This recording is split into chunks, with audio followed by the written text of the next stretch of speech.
اللہ کی بارگاہ میں شفاعت کون کر سکتا ہے؟ تعلیم اور تربیت کا بہترین ذریعہ کیا ہے؟ اور ہدایت یافتہ اور گمراہ لوگوں میں کیا فرق ہوتا ہے؟ آئیے جانتے ہیں سوالوں کے جوابات کے بارے میں ہمارے آج کے اس ایپیسوڈ میں۔ بسم اللہ الرحمن الرحیم۔ محترم ناظرین، السلام علیکم۔ سبیل قرآن کے اس تفسیری پروگرام میں ایک بار پھر آپ کو خوش آمدید کہتے ہیں۔ آج آپ کے سامنے سورہ سبا کی آیت نمبر 23 اور 24 کی تفسیر لے کر حاضر ہوئے ہیں۔ تو آئیے سب سے پہلے اس سورہ کی آیت نمبر 23 کی تلاوت اور اس کے ترجمے کو سنتے ہیں۔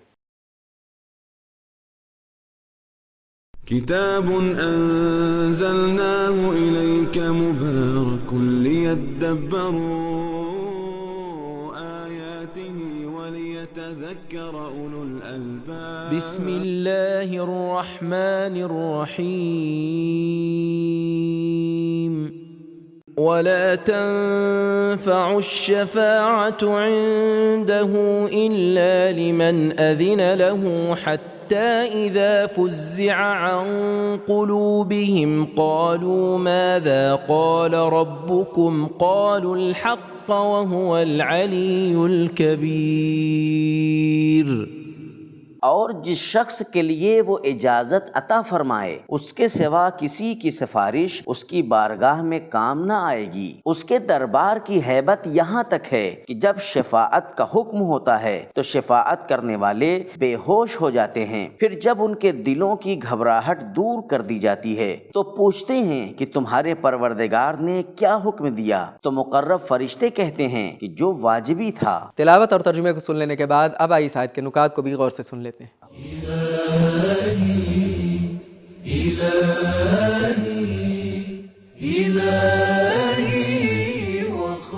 نکات: لفظ فزع جب حرف عن کے ساتھ آتا ہے تو اس کا معنی ہوتا ہے نالہ و فریاد کو اٹھا لینا، مفردات راغب، لیکن اگر بغیر عن کے ہو اس کا معنی فریاد کرانا ہوتا ہے۔ الا لمن اذن لہ کا دو طرح سے معنی کیا جا سکتا ہے۔ الف، اللہ کے نزدیک کسی شفاعت کا فائدہ نہیں ہے سوائے انبیاء اور اولیاء کی شفاعت اور ان کی شفاعت کے جن کو اللہ نے شفاعت کی اجازت دی ہے۔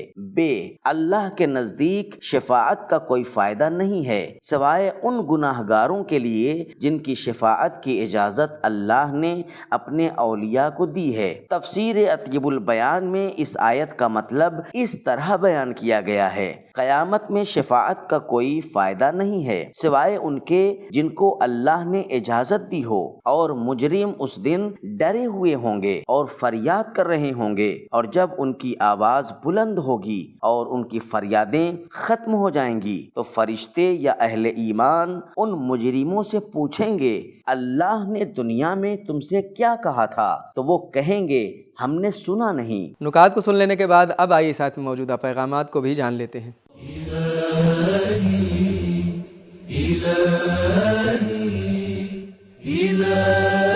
پیغام نمبر 1، خیالی معبودوں کو اپنے پیروکاروں کی شفاعت کی اجازت نہیں ہے۔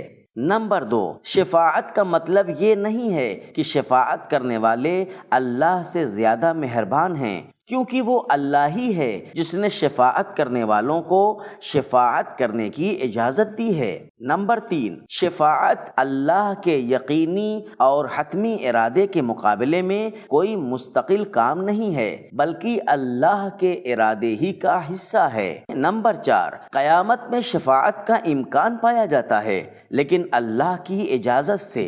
نمبر 5، اللہ جن شفاعت کرنے والوں کو شفاعت کرنے اور شفاعت پانے والوں کو شفاعت پانے کی اجازت دے گا وہ حق کی بنا پر دے گا، یعنی شفاعت کرنے والے اللہ سے اپنی قربت کی وجہ سے اس مقام تک پہنچیں گے اور شفاعت پانے والے اللہ کی راہ سے اپنے رابطے کو برقرار رکھنے کی وجہ سے شفاعت پانے کے لائق بنیں گے۔ اب آئیے سورہ سبا کی آیت نمبر 24 کی تلاوت اور اس کے ترجمے کو بھی غور سے سنتے ہیں۔ قل من يرزقكم من السماوات والأرض قل الله وإنا أو إياكم لعلى هدى أو في ضلال مبين۔